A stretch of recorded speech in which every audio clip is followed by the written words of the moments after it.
All right, welcome back to Blake Self's religion commentary videos. Today, we're going to be taking a look at the Coptic Orthodox religion. But first, you guys know the drill. Let's listen to their worship. Yo, Will, what are you watching?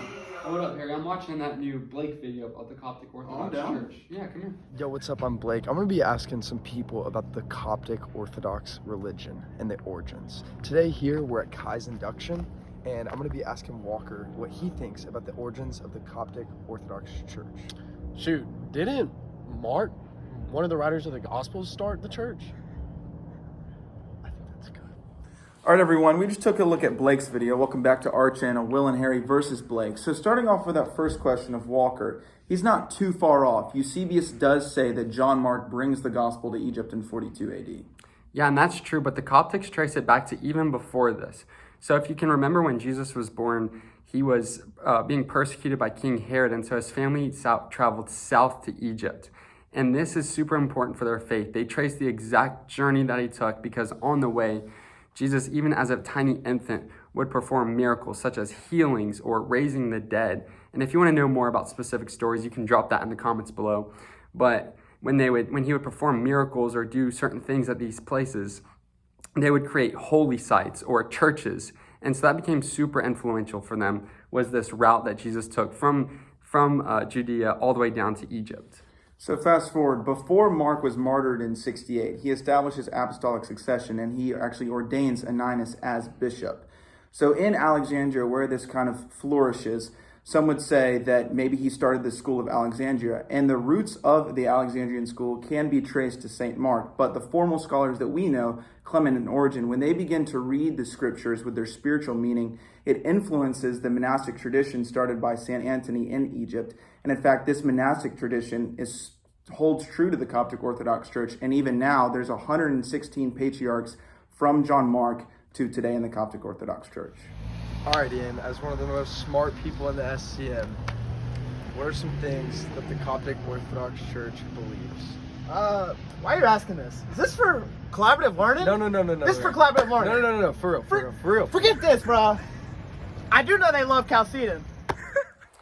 Yeah, so I'm glad Ian said that. So they adhere to the first three ecumenical councils, Nicaea, Constantinople, and Ephesus. But classic Blake, he's just agreeing with anything. So if you remember Chalcedon 451, that's established that Jesus Christ is one person, two natures, divine and human. Now, the church in Egypt splits after this point. The Coptics believe in the Miaphysite position, where Jesus Christ's nature is united into one, the divine and the human. Some people do get mad at the Coptics and say you're the Monophysite position, which is the divine absorbing the human. They don't adhere to that. They're Miaphysites.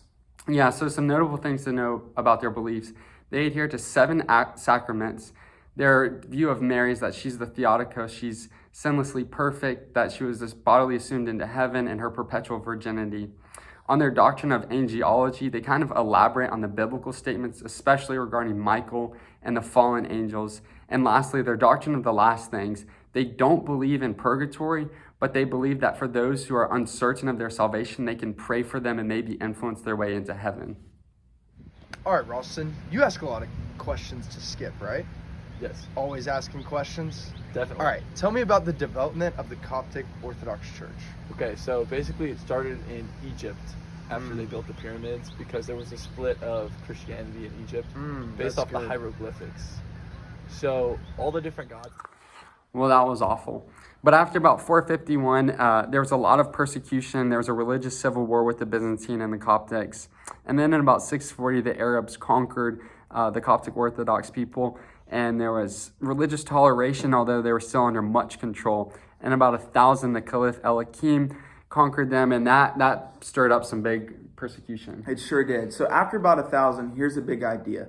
The fortunes of the Coptic Orthodox Church were in ebbs and flows depending on who their rulers were. Sometimes there was a very much so ecclesiastical restrictions. Sometimes they had some freedom. The Ottomans, for example, the 1500s till about the 1800s, the church was very much so in decline. But a big win for the church was Pope Cyril IV. In 1854, he established some reforms for the clergy, for the education, and that saw a big rise in the Coptic Orthodox Church numbers. And even today, they are the largest Christian minority in Egypt. That was Will and Harry versus Blake. See you next time.